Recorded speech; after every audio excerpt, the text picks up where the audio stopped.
नमस्कार, आपके साथ मैं हूं सुखवीर। आप देख रहे हैं आपका अपना चैनल भिवानी हलचल। सबसे पहले की नजर आज की न्यूज हेडलाइंस पर। ट्रैफिक पुलिस ने चलाया सड़क सुरक्षा अभियान।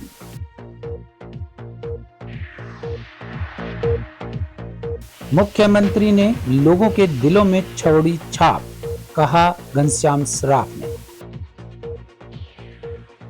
पटवारियों ने काली पट्टी बांधकर 10वें दिन भी किया विरोध।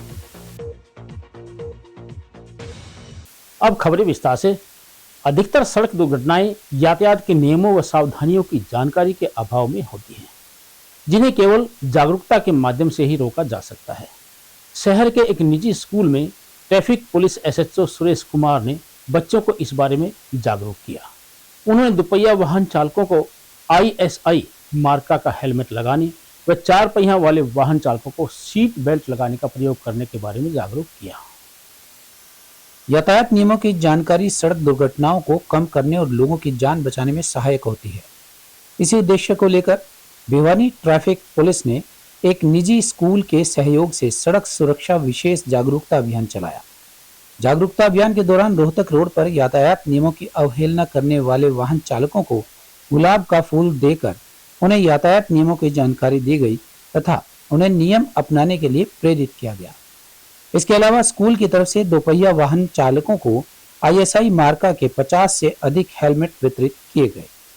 इस मौके पर traffic police SHO Suresh Kumar ने कहा कि अभियान के माध्यम से वाहन चालकों को हेलमेट, सीट बेल्ट और गति सीमा नियमों की जानकारी दी गई। कार्यक्रम का मुख्य उद्देश्य दोपहिया वाहन चालकों को हेलमेट पहनने की आदत डालना और सड़क दुर्घटनाओं में कमी लाना था। ऐसा है, हमारे पुलिस अधीक्षक श्री नीतीश अग्रवाल जी के दिशा निर्देशों के अनुसार और गोयनका स्कूल के संचालक उन्होंने मिल के एक हेलमेट बांटने का अभियान चलाया गया है। जो आज हेलमेट बांटे गए हैं, लोगों को फूल दे करके सबको सचेत किया गया कि भी आप जो ना हेलमेट लगा कर चलें। तो ट्रैफिक पुलिस का औचित्य ये नहीं है कि किसी का चालान करके हम उसको जागरूक करें। हम अपनी तरफ से, और अभी आपने देखा होगा कि बच्चों को भी हमने स्कूल में, गोयनका स्कूल में हमने जागरूक किया है और उनको ये भी बताया कि अपने पेरेंट्स को जाकर के बताएं कि हेलमेट लगाकर ही बाइक को चलाएं या मोटरसाइकिल को चलाएं, और कार वाहन में अपना सीट बेल्ट का उपयोग करें। यही संदेश देना चाहूँगा कि भी अपने वाहन को चलाते समय थोड़ा संयम का इस्तेमाल करें, समझदारी से चले तो अपने रूल रेगुलेशन का। ऐसा है, हमारे पुलिस अधीक्षक श्री नीतीश अग्रवाल जी के दिशा निर्देशों के अनुसार और गोयनका स्कूल के संचालक उन्होंने मिल के एक हेलमेट बांटने का अभियान चलाया गया है। जो आज हेलमेट बांटे गए हैं, लोगों को फूल दे करके सबको सचेत किया गया कि भी आप जो ना हेलमेट लगा कर चलें। तो ट्रैफिक पुलिस का औचित्य ये नहीं है कि किसी का चालान करके हम उसको जागरूक करें। हम अपनी तरफ से, और अभी आपने देखा होगा कि बच्चों को भी हमने स्कूल में, गोयनका स्कूल में हमने जागरूक किया है और उनको ये भी बताया कि अपने पेरेंट्स को जाकर के बताएं कि हेलमेट लगाकर ही बाइक को चलाएं या मोटरसाइकिल को चलाएं, और कार वाहन में अपना सीट बेल्ट का उपयोग करें। यही संदेश देना चाहूँगा कि भी अपने वाहन को चलाते समय थोड़ा संयम का इस्तेमाल करें, समझदारी से चले तो अपने रूल रेगुलेशन का। पुलिस SHO सुरेश कुमार जी के सहयोग से और एक जागरूकता अभियान चलाया गया, और यहाँ पे हमने रोड पे हमारे बच्चों ने भी और पुलिस के अधिकारियों ने भी लोगों को फूल दिए हैं। उसके बाद उनको हेलमेट वितरित किए हैं, और हमारे स्कूल की तरफ से जो है करीब 50 से अधिक हमने जो है हेलमेट आज यहाँ पे डिस्ट्रीब्यूट किए हैं, और लोगों को काफ़ी जागरूक किया है कि रोड के ऊपर जो है हेलमेट लगा के चलें, इससे उनकी जान माल के और परिवार की सुरक्षा होती है। रोड सेफ्टी को देखते हुए GD गोयनका स्कूल के माध्यम से हमारे ट्रैफिक SHO साहब ने और हमने मिलके कि 2 व्हीलर के जो चालकों को हेलमेट वितरित किए गए हैं, और उनको दिशा निर्देश दिए गए हैं कि भी आप अपनी जब भी सड़क मार्ग को निकलते हैं तो हेलमेट धारण करके निकलें, जिसमें आपकी जान माल की रक्षा हो जाती है। जी, क्या अपील आपकी रहेगी? दोपहिया वाहन चालकों से यही विनती रहेगी, जब भी आप घर से बाइक पे निकलें तो अपना हेलमेट जरूर से जरूर पहन के निकलें, और वो भी आपका ISI मार्का का ही पहने, जिससे आपकी सेफ्टी में जब भी अगर कोई इंसिडेंट होता है तो बचाव रहता है। प्रदेश की भाजपा सरकार के द्वारा जनता के लिए कल्याणकारी योजना लागू करने व समान विकास कार्य करने के परिणाम स्वरूप हैट्रिक लगाने वाली भाजपा सरकार के 100 दिन पूरे होने पर विधायक घनश्याम सर्राफ ने कहा कि प्रधानमंत्री नरेंद्र मोदी के अथक प्रयासों के चलते 2047 तक विकसित भारत का निर्माण किया जाएगा। वहीं उन्होंने अरविंद केजरीवाल पर झूठे वादे और थोथे नारों के सहारे सत्ता हासिल करने के आरोप भी लगाए। हरियाणा में नायब सिंह सैनी सरकार के 100 दिन पूरे होने पर विधायक घनश्याम सर्राफ ने सरकार की उपलब्धियां गिनवाई। उन्होंने कहा कि सरकार के तीसरे कार्यकाल के शुरुआत में ही 26,000 नौकरियां दी गई।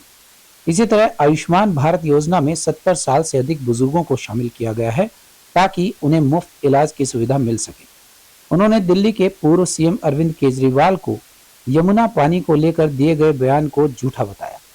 कहा कि केजरीवाल झूठे नारे व आश्वासन देकर सत्ता हथियाते रहे हैं। सरकार ने जो सबका मंत्रिमंडल की बैठक करके सब ने जो मंत्रियों ने काम किए हैं उनकी समीक्षा की और वे समीक्षा करने के उपरांत ये काम बहुत उच्च श्रेणी के पाए गए और जल्दी ही जो काम अधूरे रह गए हैं उनको पूरा करने का भी 3 महीने के अंदर और नोटिस दिया है कि आप 3 महीने के अंदर सारे काम पूर्ण करें। तो कार्यक्रम चल रहे हैं और ये तो 15 जनवरी 2022 को आदरणीय श्रीमान नरेंद्र मोदी जी ने पानीपत की धरा पे आके घोषणा की थी और पानीपत की पहली लड़ाई ऐसी थी जिससे हम विजय प्राप्त कर रहे हैं। हमारा रेशो 100 से ऊपर हो गया है। जो 822-32 था वो अब 930-32 है। यानी कि तो गजब का मुख्यमंत्री हमारे को मिला है और मुख्यमंत्री के जो आह्वान होते हैं वे बड़े देखने वाले होते हैं।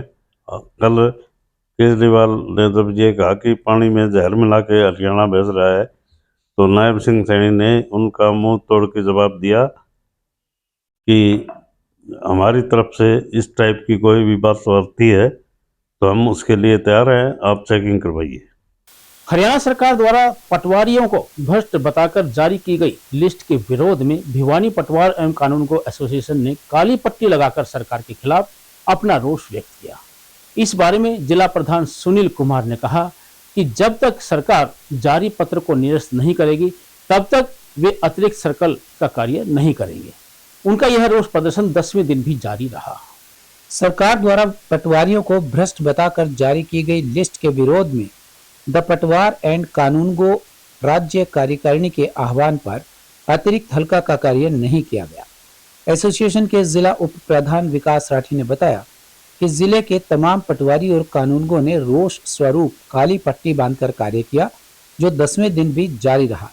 जिला प्रधान सुनील कुमार ने कहा कि हम अतिरिक्त सर्कल का काम नहीं करेंगे। 20 जनवरी को सभी पटवारियों ने अतिरिक्त सर्कल कार्य छोड़ दिया था। राज्य कार्यकारिणी की बैठक में फैसला हुआ कि समस्त हरियाणा के पटवारी व कानूनगो 31 जनवरी तक अतिरिक्त सर्कल को छोड़कर अपने मूल सर्कल का काली पट्टी बांधकर आम जनता का कार्य करेंगे। 31 जनवरी को आगामी रणनीति बनाने के लिए राज्य कार्यकारिणी की बैठक आयोजित की जाएगी। सर ये हमारे को जो लिस्ट आई है 372 लोगों की, तो उसमें मतलब 370 लोगों की, उसमें मतलब जो जांच के दायरे में है सरकार, किसी कोई गलत आदमी करता है, कोई पटवारी, सबको एक लाठी से नहीं आना चाहिए। कोई गलत है तो उसके खिलाफ मतलब जाकर मतलब न्यायालय में या सरकार को उसी का आदमी पर कार्रवाई, डिपार्टमेंटली कार्रवाई करनी चाहिए और सभी को एक साथ में लेकर चलना चाहिए और ये लिस्ट वापस करनी चाहिए। सरकार को जो हमारी बेइज्जती और बदनामी हुई है उससे हमें बड़ा हर्ट पहुंचा, हमारे को दिल को चोट पहुंची है कि जो गलत कर रहा है उसके गलत के साथ में उसकी इंक्वायरी करो, जांच करो और आगे सजा दे उसको। इस तारीख तक काली पट्टी बंद कर हम अपने हल्के का काम करेंगे और मतलब कोई दिक्कत नहीं है। सभी लोग आ रहे हैं, उन्हें आने जाने वाले का काम कर रहे हैं, किसी का काम बाधित नहीं हो रहा। तो आगे हमारी राज्य कार्यकारिणी जो फैसला लेगी उसके मुताबिक हम आगे निर्देशानुसार काम करेंगे। आज हमारे पटवारी लगातार काली पट्टी बांधकर काम कर रहे हैं। सरकार से मांग थी कि भाई जिनने भी ऐसी जो दुर्भाग्यपूर्ण नीति के तहत जो कार्रवाई करवाई और एक सूची जारी की, उसमें पटवारियों को भ्रष्ट बताया गया। उसके खिलाफ लगातार पटवारी रोष स्वरूप काली पट्टी बांधकर कार्य कर रहे हैं और वो जब तक सूची के ऊपर सरकार कोई कार्रवाई ये नहीं करती कि भाई जिस भी व्यक्ति के द्वारा ये गलत सूची जारी की गई थी उसके खिलाफ कार्रवाई नहीं की गई, तब तक लगातार पटवारी ऐसा रोष स्वरूप काली पट्टी बांधकर एसोसिएशन के आदेशानुसार काम करती रहेंगे। और अब चलते चलते ट्रंप सरकार के 2.0 के तहत अमेरिकी विदेश नीति में एक नया मोड़ देखा जा रहा है। राष्ट्रपति डोनाल्ड ट्रंप ने चुनावी प्रचार के दौरान जो वादे किए थे उन्हें अब वे लागू करने का प्रयास कर रहे हैं। अमेरिकी फर्स्ट की नीति को प्राथमिकता देते हुए ट्रंप ने हाल ही में विदेशी सहायता को बंद करने का ऐलान किया है, जिससे वैश्विक स्तर पर कई देशों की आर्थिक स्थिति पर असर पड़ने की संभावना है। अमेरिका जो विश्व भर के लगभग 180 देशों को किसी न किसी रूप में आर्थिक सहायता प्रदान करता रहा है, अब इसके नियमों में बड़ा बदलाव कर रहा है। सैन्य सहायता, मानवीय मदद और विकासात्मक फंड्स जैसे क्षेत्रों में अमेरिका ने 2022 में करीब 64,000 करोड़ रुपए वितरित किए थे, लेकिन अब ट्रंप ने सिर्फ इजराइल और मिस्र को इस सहायता नीति से बाहर रखते हुए अन्य सभी देशों के लिए इसे रोकने का निर्णय लिया है। अमेरिका और इजराइल के बीच सैन्य और रणनीतिक संबंध हमेशा से मजबूत रहे हैं। वहीं मिस्र के साथ अमेरिकी सहयोग भी मध्य पूर्व में स्थिरता बनाए रखने के लिए महत्वपूर्ण है। ट्रंप प्रशासन द्वारा बांग्लादेश को दी जाने वाली सहायता रोकने का निर्णय एक और महत्वपूर्ण कदम है। अब जब ट्रंप एक बार फिर से राष्ट्रपति बने हैं तो उनकी विदेश नीति पर सबकी नजरें हैं। विशेष रूप से चीन के प्रति उनके दृष्टिकोण ने वैश्विक संबंधों में नया तनाव उत्पन्न कर दिया है। अगर ट्रंप ने अपने चुनावी वादों को लागू करते हैं तो यह निश्चित है कि वैश्विक परिदृश्य में महत्वपूर्ण बदलाव होंगे। भारत जैसे उभरते वैश्विक ताकत के लिए भी इस बदलाव का बड़ा असर हो सकता है। और अंत में फिर से एक नजर आज की न्यूज हेडलाइंस पर। ट्रैफिक पुलिस ने चलाया सड़क सुरक्षा अभियान।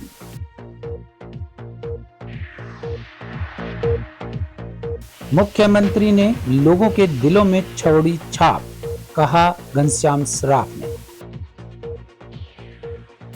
पटवारियों ने काली पट्टी बांधकर 10वें दिन भी किया विरोध। अब मुझे दीजिए इजाजत, देखते रहिए आपका अपना चैनल भिवानी हलचल।